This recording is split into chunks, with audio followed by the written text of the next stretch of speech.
은혜를 누리는 것이다. 할렐루야. 그렇습니다. 주님이 부활하셔서 살아계신 하나님이 되시고 우리 안에 오셔서 떠나지도 아니하시고 버리지도 아니하시고 영원토록 함께 하시는 줄로 믿습니다. 침노하는 신앙 하시길 주의 이름으로 축원합니다. 보배로운 능력은 나한테 있지 않고 내 안에 오신 주님께 있습니다. 주님을 믿고 의지하면서 믿음으로 나갈 때 그 믿음대로 되게 하실 줄로 믿습니다. 할렐루야. 요셉에 관한 말씀, 요셉의 형들에 관한 말씀을 계속해서 봅니다. 주님이 이 땅에 오신 목적은 우리의 죄의 문제를 해결해 주러 오셨습니다. 주님 죄인 불러 오셨다 그랬습니다. 그 죄의 문제를 그렇게 주께서 해결하시려고 하는 것은 물질의 문제나 건강의 문제나 자식의 문제나 남편의 문제나 무슨 관계 문제나 무슨 세상의 부귀영화 성공 출세의 문제들이 아주 수도 없이 많지만 그 근본의 문제의 근본은 죄에 있기 때문에 그렇습니다. 주님은 이것도 저것도 다 해결해 주시고 십자가 부활의 복음의 능력 안에 그것이 다 포함되어 있는 것을 믿으시기 바랍니다. 우리 안에 오신 예수님 안에 사랑도 있고 능력도 있고 지혜도 있고 치유도 있고 성령의 은사도 있고 능력도 있고 다 있어요. 그건 각자에게 필요를 따라서 하나님이 공급해 주시고 함께 하실 줄로 믿습니다. 그런데 그 모든 걸 다 가져오셨는데 그 근본적인 것은 죄의 문제다 그랬습니다. 죄를 짓고 에덴에서 또 쫓겨나면서 생로병사의 모든 문제들이 우리에게 생겼기 때문에 그렇습니다. 그래서 근본 이걸 해결해야 되는데 그 죄의 문제는 다른 문제가 아니고 사실은 하나님과 우리 사이에 불신앙의 관계, 하나님을 하나님으로 인정하지 않고 내가 하나님 노릇하려고 하는 하나님 자리에 올라가려고 하는 마귀에게 붙잡힌 죄악의 세력에 붙잡힌 그걸 해결해 주시려고 주께서 십자가를 지신 것을 믿으시기 바랍니다. 이거는 죄의 결과는 죽음이기 때문에 죄의 삭은 사망이라 그랬어요. 죽음이기 때문에 적당히 해서 해결될 문제가 아니고 예수님이 죽으셔야만 해결이 되고 부활하셔야만 우리의 문제가 해결되는 것을 믿으시기 바랍니다. 그러니까 우리가 신앙을 하면서 이 근본적인 문제를 먼저 해결하고 그 다음에 문제 해결도 있고 누리고 있고 다른 것도 은혜도 누리고 그러는 건데 근본적인 게 해결이 안 되면 통로가 막힌 거예요. 근본이 해결이 안 된 거예요. 그래서 하면서 신앙을 한다고 하는데 되는 것 같은데 안 되고 안 되는 것 같은데 조금 되는 것 같고 부르짖고저기 하면 조금 되는 것 같다가 또 그 자리로 가고 그 자리로 가고 뒤돌아보면 그 자리고 그럴 때가 얼마나 많은지 몰라요. 가만히 생각해 보면 30년 전이나 20년 전이나 10년 전이나 지금 내 신앙이나 무슨 차이가 있는 것 같아요. 별 차이 없어요. 그래서 우리들이 이 문제를 똑바로 깨닫고 근본적으로 해결받고 근원적인 복음적인 신앙들 하시길 주의 이름으로 축원합니다. 그게 내가 주인 노릇되는 것이 아니라 주님이 죽고 사셔서 내 안에 오셔서 하나님을 살아계신 하나님으로 떠나지도 아니하시고 버리지도 아니하시고 영원토록 함께 하시는 걸 믿고 주님의 주권자로 따라가는 부활 신앙이요 복음적인 신앙인 것을 믿으시기 바랍니다. 할렐루야. 복음적인 신앙은 내가 주인이 아니라 주님의 주권을 인정하고 따라갈 때 복음적인 신앙이 되는 거예요. 그 주님이 다 이루신 걸 누리는 복음이 그때부터 이루어지는 거예요. 그렇지 않으면 구약의 몸으로는 내가 주인 노릇하고 율법적으로 내 노력 가지고 되는 줄 알고 하려고 하는데 하다가 나자빠지고 안 된단 말이에요. 죽을지언정 주를 부인하지 않겠다고 아무리 장담해도 예수님 부인하고 하나님 부인하고 도망갈 수밖에 없는 게 이게 인생의 죄성의 모습이에요. 율법의 의로는 흠이 없다 그리고 자랑거리로 삼으려고 하고 그거 가지고 예수 믿는 사람들 핍박하고 잡아 죽이는데 앞장서고 자기는 신앙 잘한 줄 알았던 사울처럼 그거 하다가 자기 의에 빠져서 죽고 마는 거예요. 예수님을 만나고 나면 이런 것들이 아무것도 아니라고 하는 것을 깨닫고 배설물처럼 깨닫고 내 의는 자기의 행위에서 나온 것이 아니라 복음에서 나오는 하나님의 의다 하는 것을 깨닫고 복음으로만 살려고 하는 하나님의 은혜입니다 고백하는 복음적인 신앙이 되는 것을 믿으시기 바랍니다. 이 복음의 의미를 잘 깨닫고 이 문제를 잘 해결하세요. 그냥 문제 해결 하나하나 초점에 맞추지 말고 근원을 먼저 해결해 놓고 하나님과의 막힌담을 헐어놓고 그리고 기도도 해야 응답도 되고 그리고 순종해야 하나님의 축복도 임하오리지 담은 막아놓고 기도를 하려고 하는데 하나님이 죄악이 있으면 듣지도 않으신다고 그랬는데 이사야서 59장 1절 2절에 그러니까 이게 우리가 헛수고하는 것 같은 그런 모습인데 이게 사단에게 속는 거예요. 내 기분 감정이 아니라 말씀 따라서 신앙하시길 주의 이름으로 축원합니다. 그 문제를 해결해 주시려고 이 요셉이 그의 형들에게 이렇게 저렇게 정탐꾼이다 그리고 누명을 씌우는 것 같고 그래서 거짓말을 했다. 그리고 너희들이 말하는 진짜 확실한 사람, 정직한 사람이라면 네 동생을 데리고 와라. 그런데 그 동생이 자기 동생 베냐민이 아버지가 보내지 못하는 것을 알고 있으면서 데리고 오라고 해요. 그리고 또 이제 자루에다가 돈을 넣어줘가지고서 보내가지고서 자기들이 도둑놈 된 거 그걸 깨닫게 하고 설상가상 우리에겐 더 힘들어졌다. 아버지는 더 반대를 해서 안 보내려고 베냐민을 안 보내려고 42장 앞에 36절에 그들의 아버지 야곱이 그들에게 이르되 너희가 나에게 내 자식들을 잃게 하도다.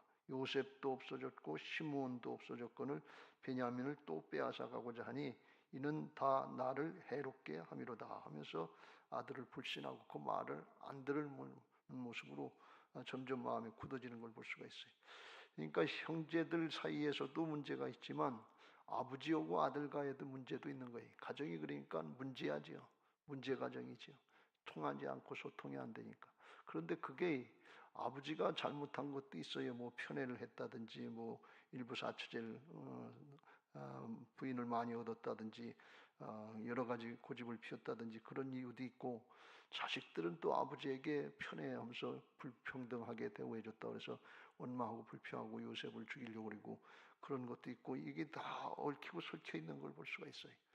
그러니까 문제가 많은데 성경에서 말씀하려고 하는 것은 궁극적으로 이 문제를 가지고 이것저것 하고 오래 시간을 끌고 이게 무슨 사건이라고 몇 장씩 이걸 기록했나. 근데 왜 그런가 하면 이게 근본적인 죄악의 문제이기 때문에 그래요. 하나님과의 관계의 문제 근본적인 걸 해결해야 되기 때문에 그걸 해결해야 된다고 하는 것을 가르쳐주고 있는 것을 믿으시기 바랍니다. 그래서 하나님과의 관계가 회복돼야 그래야 부자 관계도 회복되고 형제 관계도 회복되고 모든 사람 관계도 회복되고 하나님의 축복의 통로가 열려지게 되는 것을 믿으시기 바랍니다. 근데 그건 이제 닫아놓고 눈에 보이는 현상들만 보고 요셉과 형들의 문제라든지 아버지하고 베냐민의 문제라든지 이렇게 문제 현상에 붙잡히면 본질을 붙잡지 못해요. 평생 문제 따라다니다가 본질적인 문제는 해결을 못 받고 신앙이 기쁘고 즐겁고 감사하지도 못하고 믿음으로 순종하라 그러면 이게 뭐 믿어져야지 하지 해도 안 된다 그리고 자꾸 불신앙하는 얘기를 하고 신앙이 앞으로 나가지도 않고 그냥 제자리 걸으면 40년 된 안진뱅이 같은 그런 신앙이 되기 쉽단 말이죠. 그래서 이 의미를 깨닫고 하나님 앞에 바른 신앙할 수 있게 되시길 주의 이름으로 축원합니다. 본질적인 걸 해결하려고 힘쓰시길 주의 이름으로 축원합니다. 이 형들이 이 성경을 보면서 한 가지 의문이 들었던 것은 르우벤도 그렇고 큰아들도 그렇고 둘째 아들 유다도 그렇고 아버지가 요셉이 그 얘기를 할 때 진짜 자기 동생 요셉인 거를 몰랐을까? 20년 지나긴 했지만 목소리라든지 얘기 행하는 걸 보면 저거 때 우리 동생인데 하는 그 감이 있을 거 아니에요. 근데 감히 애굽의 총리 대신이 됐다고 하는 걸 생각하기 어렵고 더군다나 자기들이 지은 죄가 있으니까 당신은 우리 동생 아니요? 이거 물어보지도 못하는 거예요. 죄악의 관계를 끊어놓는 것을 믿으시기 바랍니다. 만약 그 자기들이 죽이려고 노예로 팔지 않고 그랬으면 물어봤을 거예요 아마. 요셉이 힌트를 줄 때도 있었잖아요. 18절 42장 18절에 3일 동안 감옥에 가뒀다가 사흘 만에 요셉이 그들에게 이르되 나는 하나님을 경외하노니 너희는 이같이 하여 생명을 보존하라. 하나님을 경외하는 사람이다. 이렇게 얘기하면 이게 우상 섬기는 사람인데 하나님을 경외한다고 그러네. 그러면서 느낌이 있었을 거 아니에요. 이게 진짜 목소리도 그렇고 옛날 우리 동생 요셉과 비슷하네. 짐작은 아마 느낌은 있지 않았을까 그런 생각을 하게 됩니다. 또 유다가 그랬어요. 아버지한테 오늘 대답하는 거 안 가면 안 됩니다. 그 사람이 동생을 데리고 와야 양식 팔아준다고 그랬으니까 안 가면 우리 다 죽습니다. 보내야 됩니다. 그러면서 하는 얘기가 6절에 야곱이 왜 동생이 있다고 그래가지고 날 괴롭게 하느냐 그랬더니 누가 그렇게 물어볼 줄 알았어요. 그러면서 7절에 이르게 우리와 우리의 친족에 대하여 자세히 질문하여 이르기를 너희 아버지가 아직 살아계시느냐 너희에게 아우가 있느냐 하기로 그 묻는 말에 따라 그에 대답한 것이니 그가 너희가 너희의 아우를 데리고 내려오라 할 줄을 우리가 어찌 알았으리까 하면서 묻는 말에 대답하다 보니까 그렇게 됐다 하는 핑계이긴 한데 그 요셉이 왜 네 아버지가 있는가 하는 걸 왜 물어보겠어요? 네 동생이 있느냐 하는 걸 왜 물어보겠어요? 그러면 짐작이 갈 거 아니에요. 눈치가 있었을 거 아니에요. 근데 이 죄악에 가려져서 이게 모르는 거예요. 엠마오로 가는 두 제자가 부활하신 주님이 동행하시나 눈이 가려져서 알지 못하더라. 영적으로 무감각하지 말고 깨어 있으시길 주의 이름으로 축원합니다. 세상에서도 가르침을 줄 때 한마디를 하면 열을 알아듣는 아이가 있다고 그랬어요. 영적으로도 하나를 얘기하면 그 다음을 깨달을 수 있어야 돼. 이 요셉이 이게 분명히 힌트를 준 건데 알고 하는 얘기인데 그 느낌이 있었을 텐데 그럴 때 이 형들 중에서 누구 하나가 진짜 용기가 있고 진짜 회개할 마음이 있어서 고백하면서 당신 우리 동생 아니냐고 우리들이 잘못했다고 죽을 죄를 졌다고 그걸 고백할 수 있는 마음이 있으면 물어봤을 거예요. 근데 차마 그걸 못 물어보는 거예요. 왜? 죄가 너무 중하니까 자기 죽을까 봐서. 지금 요셉은 그 죄를 회개하고 돌이키기를 원하는데 그걸 못하는 거예요. 죄 책감에 붙잡히고 죄의 결과에 겁이 나서 그 과정이 그러니까 오래도록 걸리는 거예요. 죄의 종로를 타면 죽음의 종로를 타면 평생의 두려움에 사로잡히는 것을 믿으시고 이거 담대하게 물리치길 주의 이름으로 축원합니다. 오늘날은 우리는 그걸 믿어야 되잖아요. 예수님께서 담당해 주셨다는 걸 믿고 대속의 죽음을 죽으셨다는 걸 믿고 담대하게 고백하고 인정하고 하나님 앞에 보혈로 씻음받아야 될 줄로 믿습니다. 자꾸 숨기고 가리려고 그러면 그게 더 깊어지고 상처가 되고 오래도록 영적으로 막혀있는 걸 못해. 두려움 있고 죄악이 있으면 순종이 안 된다고 그랬잖아요. 어디서 막혔는지도 모르고 안 믿어지고 그러니까 이 영적인 방해가 되는데 그걸 모르는 게 아니라 솔직하게 고백하고 앞으로 나갈 수 있게 되시길 주의 이름으로 축원합니다. 야곱은 앞에 38절에서도 이르되 내 아들은 너희와 함께 내려가지 못하리니 그의 형은 죽고 그만 남았으니 만일 너희가 가는 그래서 재난이 그에게 미치면 너희가 내 흰머리를 슬퍼하며 수월로 내려가게 함이라 하면서 그 아들 베냐민을 붙잡고 탄식하는 거예요. 요셉이 죽었는데 사랑하는 아내 라헬의 아들 요셉이 죽었는데 베냐민까지 잊어버리면 되겠냐. 그걸 의지하고 살아가는 거예요. 사람을 의지하고 있는 거예요. 이 야곱이 사람 의지하지 않고 상황 의지하지 않고 하나님만 바라보고 의지하라고 야복강가에서 하나님이 환도뼈를 치시고 만나주시니까 수십 년이 됐는데 여전히 안 바뀌는 걸 볼 수가 있어요. 오늘도 여기 말씀해 보면 할 수 없이 죽게 생겼으니까 다 죽게 생겼으니까 유다 말을 듣고서 보낸다고 그러면서도 하는 얘기가 11절 12절 아름다운 소산을 가지고 가서 유향 조금, 꿀 조금, 향품 조금, 몰약 조금, 유향나무 열매, 감복숭아 조금 예물을 가져가라는 거예요. 이 땅의 아름다운 소산을 가져가라는 거예요. 그거 가져가면 자기로선 정성인데 애굽의 총리 대신이 된 요셉한텐 그런 거 없겠어요? 다 있지. 별거 아니지. 근데 환심을 살려고 마음을 살려고 형 에서한테 예물을 보내던 그 습관이 아직도 있단 말이에요. 사람의 꾀로 하려고 했던 그 습관이 아직도 안 바뀌었다니. 처음이나 나중이나 바뀐 것 같은데 여전히 하나님의 주권 인정하지 않으면 그 모습이 그냥 나오더라, 그런 말씀이. 돈도 이제 갑절에 돈을 더 넣어가지고 잘못될까 봐 두렵다 더 보내면서 나중에 결국은 어떻게 되는 거면 14절에 이런 고백을 해요. 전능하신 하나님께서 그 사람 앞에서 너희에게 은혜를 베푸사 그 사람으로 너희 다른 형제와 베냐민을 돌려보내게 하시기를 원하노니 내가 자식을 잃게 되면 이르리로다. 맨 마지막에 이게 나오는 거예요. 자기를 부인하고 하나님만 바라보고 의지하게 하는 것이 하나님이 막다른 골목으로 다다르게 하는 몰아넣는 하나님의 역설적인 방법인 것을 믿으시기 바랍니다. 그렇지 않으면 자기를 내려놓질 않아요.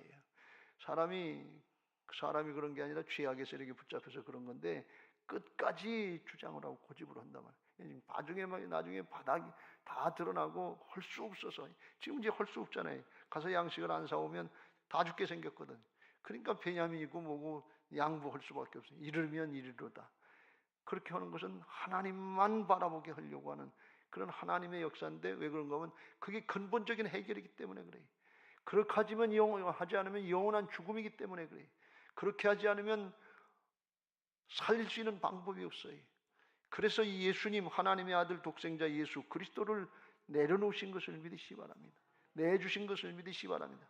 야곱은 지금 요셉을 내주는 게 겁을 났고 그 다음에 베냐민을 내주는 게 겁이 났는데 꼭 죽는 데는 보장이 있는 것도 아니에요.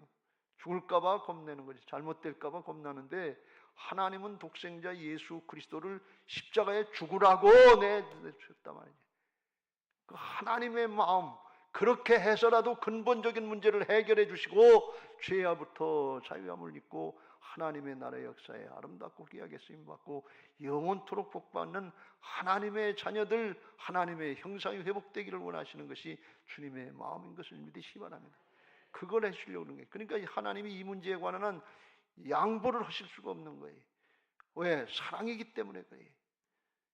사랑이 아니고 내 자식이 아니면 그냥 내버려두지. 뭐 먹고 마시고 놀고 향 낳고 세상 욕에 죄 짓고 살다가 감옥을 가든지 지옥을 가든지 무슨 상관이 있겠어요.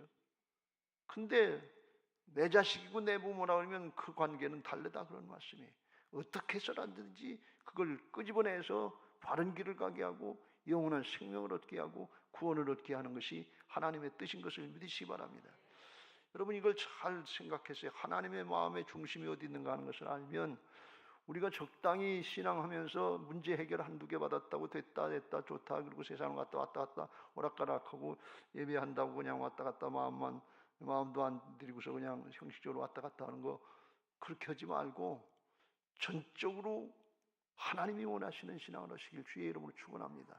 하나님은 뭘 원하시냐? 유향 조금, 꿀 조금, 향품 조금, 모략 조금, 나무 열매 조금, 시간 조금, 물질 조금, 뭐 조금이 아니라 우리 자신을 원하시는 것을 믿으시기 바랍니다. 우리 모든 것을 원하시는 것을 믿으시기 바랍니다. 왜? 다 주시려고 그래요. 그 뜻을 잘 깨달으시길 주의 이름으로 축원합니다. 그렇게 되기까지 하나님은 쉬지 않으시고 포기하지 않으신다 그런 말씀이 이게 하나님의 사랑이에요. 그 사랑 붙잡으시길 주의 이름으로 축원합니다.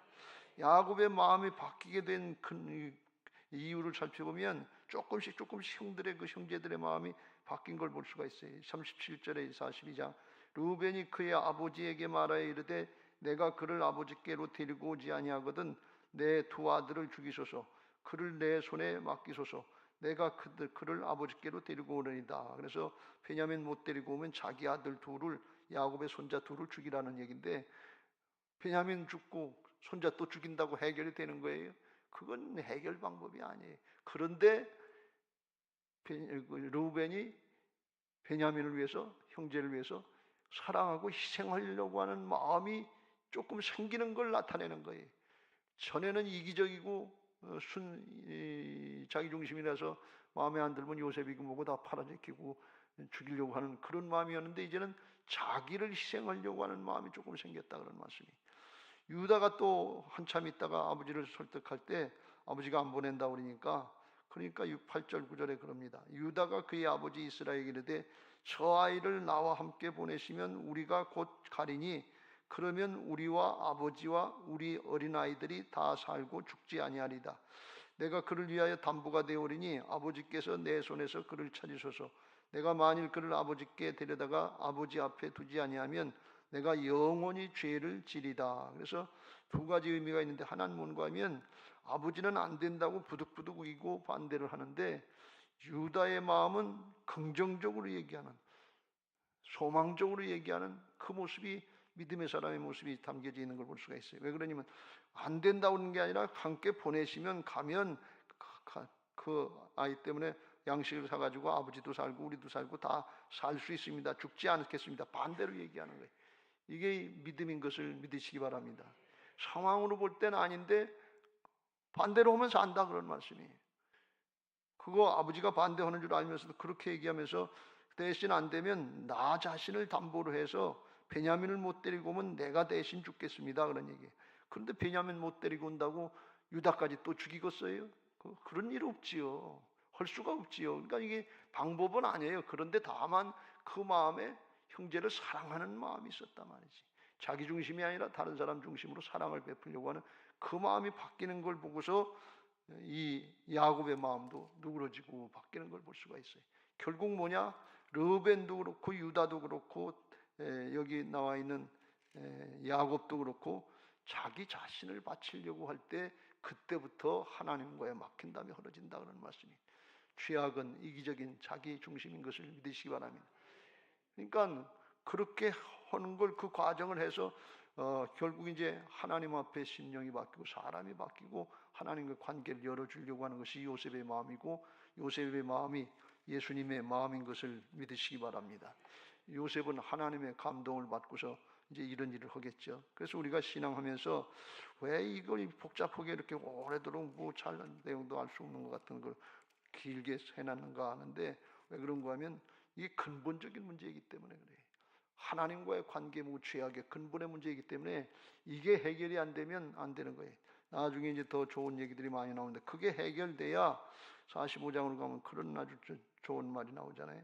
45장에 13절에 보면 당신들은 내가 애굽에서 누리는 영화와 당신들이 본 모든 것을 내 아버지께 아뢰고 속히 모시고 내려오소서. 당신들이 본 거 이 애굽에 있는 부귀 영화 권세, 이거 엄청난 것들, 7년 흉년을 맡고 있는 야곱의 가족으로서는 상상할 수 없는 이 엄청난 것들, 이거 같이 누립시다 그러는 게, 그거 주려고 그러는 거예요. 예수 그리스도 안에 있는 부귀 영화 권세, 하나님의 충만하신 모든 것들, 그거 다 누려라 그런 말씀이.